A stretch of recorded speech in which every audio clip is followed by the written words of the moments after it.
Kpop Comebacks episode number 5. And let's get right into it. Get It Boy, that's how we ended, featuring Sorry. This is quite different from what he released, and the other track that we talked about in episode 4, which was You Turn Around. And this one is a little bit different. I think it's more laid back, slower. One thing you can definitely notice in this track is how he does this more of the style of like what do you call it, like rapping slash singing. It's more laid back. It's supposed to be a little bit more dramatic, and I think Sorry complements him very well. I mean, Sorry is an extremely talented singer. The song is good. I don't like it as much as You Turn Around, but it's definitely high quality in my opinion. Ayo with Strawberry Moon, I like it. It's fun, bubbly, maybe overly produced a little bit, but the song is good. I have to say that I've been really enjoying IU's latest music, and I'm really happy to see what she's doing. I don't know if she's gonna release another project at the end of the year, but it seems like Kingdom, Black Crown, probably my least favorite Kingdom track they've released, but it's definitely not bad. Dope production, I like the rapping here. The chorus is pretty good, I would say. It kind of feels like a League of Legends, like Worlds song or something like that. Again, a little bit too grand, a little bit too big, a little bit too like pompous, but it's not bad, definitely. It's just that I feel like it's just not really my style, but again, it's a quality track, definitely. Next we have Luminous with Home Alone. This is a different track, slower, more of a ballady type of song. I enjoy it. I think it's pretty good quality. I think it shows their abilities of doing different things. Great vocals. The lyrics are okay, but again, like, it's not the biggest of problems here. I think specifically in this song, I think it's just that these type of songs, again, they don't really make the group stand out. They're quality, they're well done, I personally enjoy them, but they don't really have any sort of flavor to really make them stand out compared to the millions of like ballads released in K-pop in Korea. Next we have Cherry B featuring Huta, which is from B2B. Hello, his name is Huta, which is Minhyuk, but his name is Uta when he does like his rapping shit, his solo stuff. Pretty good quality track. I really like the vocals by Cherry B. The chorus is catchy as hell and it's cute as hell.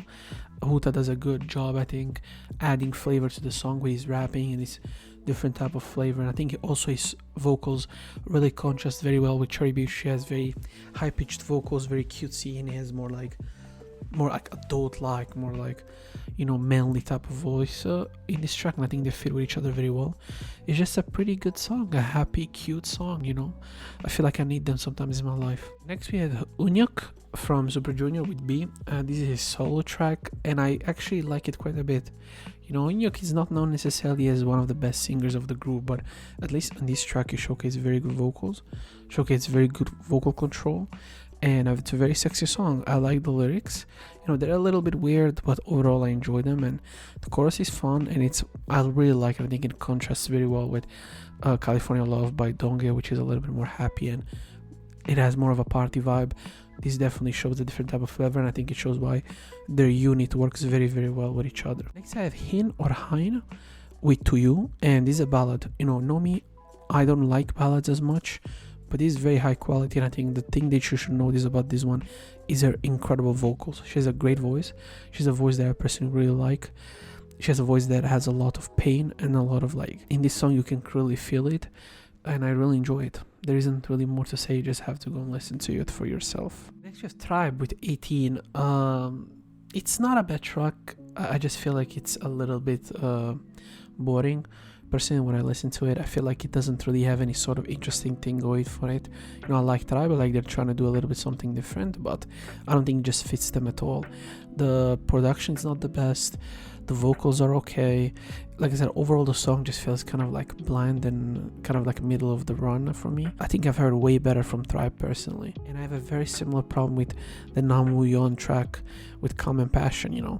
I like Woo-yeon, he's one of my favorite Infinite members, don't get me wrong. I love Infinite, but on this track, it's not bad. Again, he sings very well. I think the lyrics are good, the chorus is good, but it just feels uninteresting. It feels like it has no sort of personality. I keep pushing the idea that I feel like K-pop soloists should try to put more personality in their songs. Again, it's not bad. I think it's objectively a well done song, but I don't think I'll ever go back to it personally. Next we have Sogum with Prescription. I really like this. Sogum brings a little bit of a different vibe when she's brought like that she's been bringing starting the last like year and a half. She's transitioned to AMG. Early on she was doing more like, I think, at least in my opinion, music that the average AMG fan could enjoy more. But in here she's going back to her roots, and I think again great vocals. She always has this very like whispery type of vocals, something like Billie Eilish for example, even though I think Sogum is a better singer. But yeah, the song is very good. The video is quite interesting, I would say, but I really like it, and I recommend it honestly. It's as it's one of the best tracks of October, but also I think probably my favorite AMG track released this year, probably. Yeah, and as I remember correctly, because I was wrong, that obviously Prescription refers to the idea that she says "be my medicine," which is kind of interesting. Also in the video, that are like white, what do you call them, like white globes, whatever you call them in English, the one you have in your blood. They're just killing the viruses. The video is kind of weird, but it's fun. It's quirky. It is Sogum, which I really like. And yeah, pretty good song. There's nothing really more to say. Next we have 17 with Rock With You. I fuck with this song heavy.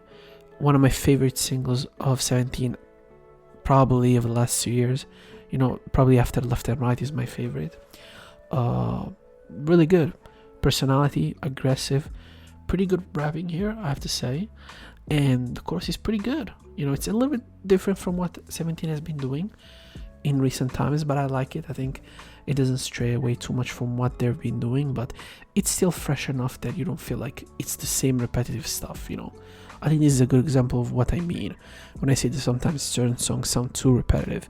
I think 17 really nails that concept very well, and they're very good at not making it repetitive. Next we have CL with Taya Cherry.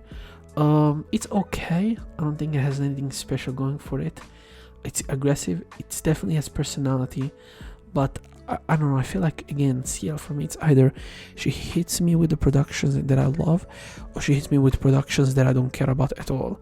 And in this case, it's the latter. The production side to me is very boring. I'm sorry, but it's not a bad track. If you're a CL fan, I know you're gonna love it. Next we have Ha. This is this guy named Ha apparently, and it's MBT. Now the first time I heard this song, I was kind of like iffy about it because it sounded so like, you know, again, there's this new wave of like in the rapping community or like industry, whatever you want to call it, that use like pop punk, you know, with like autotune and whatever. A lot of like artists even in America have been doing this a lot. Even in Italy they started doing that more. Emo even, if you want to call it. But and this track I actually enjoy. Early on I didn't like it as much, but it's growing on me, and I really like his style.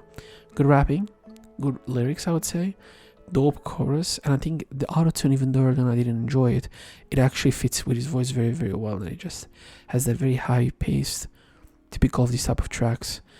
But it actually feels good. It feels fun to listen to, and the song is only 2 minutes and 20.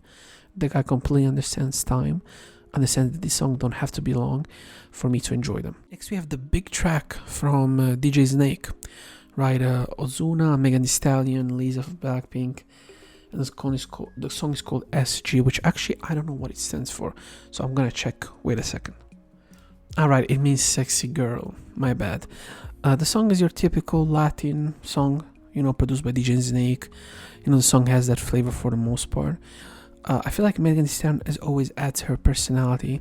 I think Lisa does okay, Ozuna does okay, but I don't like normally Latin type songs. I don't, whatever you call them, Hispanic songs, whatever you're gonna call them, I don't like them as much. This is okay. I think definitely because it's enhanced by the artists that do a good job, but the song just feels boring.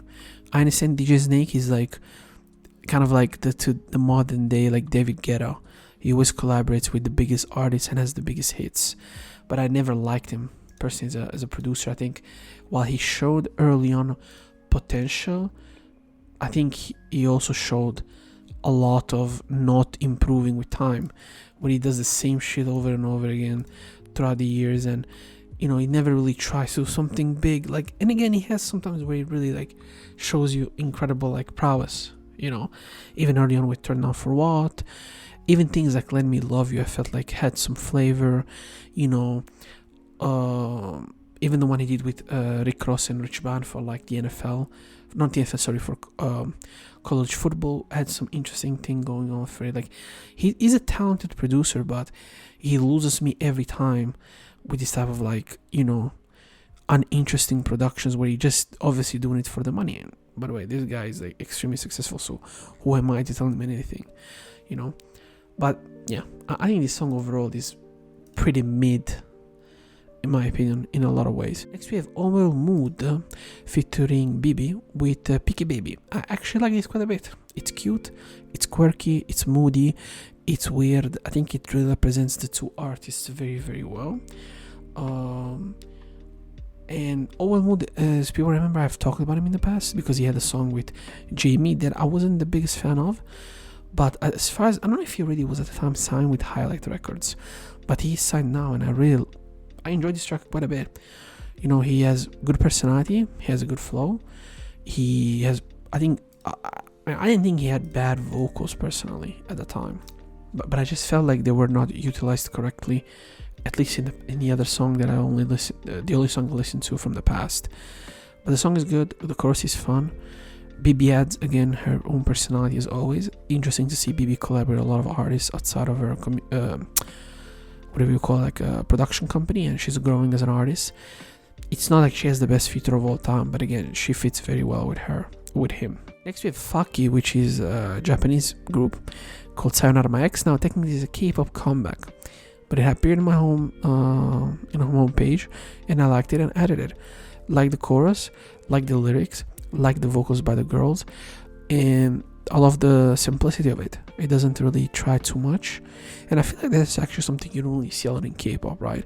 Simplicity, sometimes by groups. It's okay to have simple things. That's why one of my favorite EXO title tracks ever is Universe, because it's very simple, it's not arrogant, doesn't try to push the limits too much, and I think sometimes you need that, you know. Next we have Ciel with Let It. I enjoy this more than Taya Cherry personally, but still, like, I'm not the biggest fan of the production.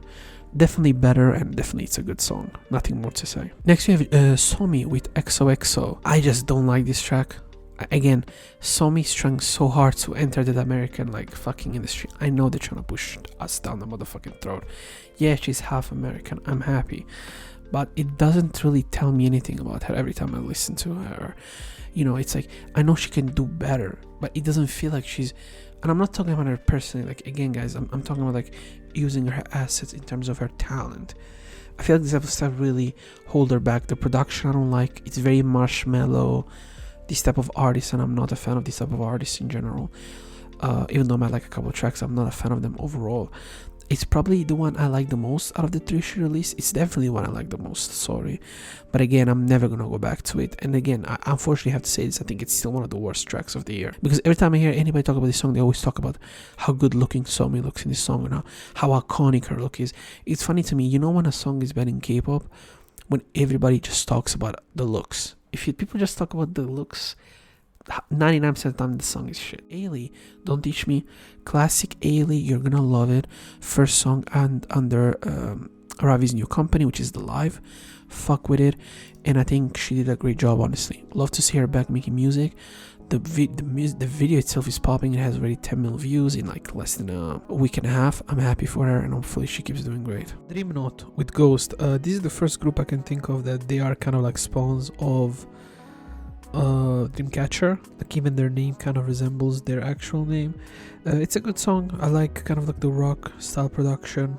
Love the aggressiveness, but it just feels kind of uninteresting. But I think they're going towards the right direction. I think they have a lot of talent. They should just try not to sound too much like Dreamcatcher. Next we have Bolbagan with two songs, Butterfly Effect and Space. They're both kind of throwbacks to when they used to be a duo. So this is like 3 years ago type of music, 3-4 years ago. It's pretty good. I really enjoy both. I probably prefer Space a little bit more, because it's a little bit more like sad, and I think her vocals really shine a little bit more here, but they're both very good songs. Next we have a debuting group called Boogaboo. And the song is called Boogaboo as well. It's like a song that introduces the group. It's not bad by any means. I find actually to be very groovy and fun to listen to, and the chorus is pretty fun. But again, it's not a song that I'll probably go back to a lot. DKB, one of my favorite groups of this generation. I love the rapping style. I still think probably they're the best group right now. If not the best, definitely top 3 in terms of using rap and hip-hop. I don't think there's a group actually in K-pop that uses hip-hop productions and hip-hop flows better than them. It's very good. I love the song. The lyrics are pretty solid as well. DKB keeps, I think, showing up to me personally. Apex Do For Me, it's okay. Not my favorite Apex track, but it's not bad. Definitely enjoy the vocals, enjoy certain aspects of it, but I think it's pretty forgettable. Unyuk with a Red Moonlight or Moonlight, whatever it's called. Another good Unyuk track personally. Again, shows very good vocals, pretty good lyrics. I think it's as good as B personally. Just Be with TikTok. Not the biggest fan of this. It's not because the song is bad, but I just can't really get into the chorus. I just find it kind of obnoxious and the production is very uninteresting, but again, I think these guys have a lot of talent. It's just that for me, this song didn't hit me at all. I just don't care about it. Again, it's not bad, but it's just mediocre at best. Next we have Kachi, controversial group with Get Up. I think this is a pretty good song. Even at the time I thought the hate they were getting was a little bit too much, but that was probably the worst era in K-pop, at least on Twitter, you know. Cancer was at an all-time high, just because they had a white chick in the group. But apart from that, the song is good. Well produced, they sing pretty well. And surprisingly, I think they fit with each other very well stylistically. NCT 127 came back with another banger, which is Favorite Vampire. I like it a lot. These are the type of NCT 127 stuff I love. And again, like I say, similar to the group we talked about last episode, which was 17. I mean, not last episode, but like a little bit ago was 17. They're able to tweak it just enough so you can actually enjoy it, you know, and actually feel like you're listening to something new. So very, very good by them, and love actually the concept. It's a pretty fresh one in my opinion. Another group with a very fresh concept, which is ONEUS with Intro Window. And this is a song that has a lot of the traditional Korean elements that ONEUS has already used in the past, but in this song, literally, they use class. I don't know what it's called, like Korean opera, what they call it there. I completely forgot, but they use that at the start of the song. I think it fits really, really well. It's only 2 minutes. It's tasteful. Production fits very well with both artists, and yeah, love it a lot actually. Park Ji-hoon, with Sirius. It's good. I don't think it's bad by any means. I think Park Ji-hoon again has found his groove, and it's a good song. Pretty forgettable though for me, but again, like, it's a quality track anyway. Pixie with Moonlight. Love the vibe actually. I really love the vibe here. Love again the disco, kind of like the 80s vibe to it, and the disco pop and J-pop inspired like flavors in here. Probably my favorite Pixie track they've released in some time. You know, I'm not the biggest Pixie fan, but I enjoy this type of tracks quite a bit. Secret Number with Fire Saturday. Probably my least favorite track in recent times. I just find it to be so uninteresting in every single way. Personally, the production maybe is something that I could save here. The vocals are forgettable, the lyrics are forgettable, the chorus is forgettable. Quite sad about it, honestly, because Secret Number, I think they're very good. TXT with Frost. Love the production here. I love the concept. I love how well the chorus and the rest of the song fit with each other. The vocals are good. I just think it's a little bit overproduced, which is a problem I think with a lot of TXT tracks, pretty much ever, in my opinion. They tend to be a little bit overproduced, but it's not the biggest problem. They'll learn it with time. Another dope track with Giddy Boy, D-Day. I like this quite a bit, and I think Giddy Boy again gives us an amazing feature here.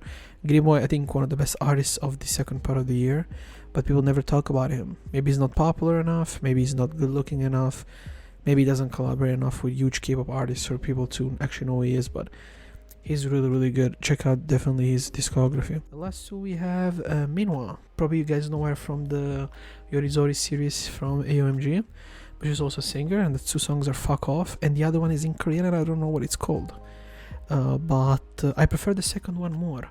You know, Fuck Off is good. I think both songs are very good. She has very good vocals. Definitely she can improve in the lyrics aspects of things, specifically in Fuck Off, because there is the lyrics. I couldn't find the lyrics for the other one, but she can improve there. I think she can improve a little bit in the production style, like in certain moments she reminds him a little bit of certain artists like IU.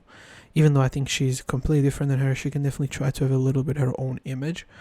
But the songs are very good, and I think she is very, very talented. Overall, this was pretty much everything in October, I thought personally that compared to September, it was a little bit less interesting, but there was still very good music overall. And as of now, I'm pretty surprised because normally this is the part of the year where shit is pretty uninteresting. And in fact, it has been, I think, quite the opposite, where summer for me was very hit or miss. There will be long weeks where I wouldn't care about anything, and here I'm constantly checking music every week because I'm curious to see what's dropping. I haven't felt that in some time, and surprisingly 2021 has been one of I think the best years in K-pop, probably in 3 or 4 years. So probably even 5. It's either 2018, 2016. Like, it's been 3 years since I felt a year of K-pop has been amazing, and surprisingly it has not been carried by any of the super popular groups, which I don't think that ever happened. I think when I think about 2016 or 2018, there's at least 20 songs from the most popular groups in Korea or in K-pop. I don't think that's really the case anymore, in my opinion. Not because these groups are bad or anything, but I felt like apart from a couple, a lot of the others were very hit or miss, or just simply were not on their best game, which is surprising because normally if JYP doesn't do well, SM and YG do well, and this goes for any other situation, right? So again, it has been a very good month. I'm really hyped for November. I'm really seeing some really dope shit right now. So hopefully, we're gonna be blessed by another good month, and hopefully we can end the year perfectly in December. I'll try to drop the other video probably by the end of this week, which is supposed to be the 14th of November.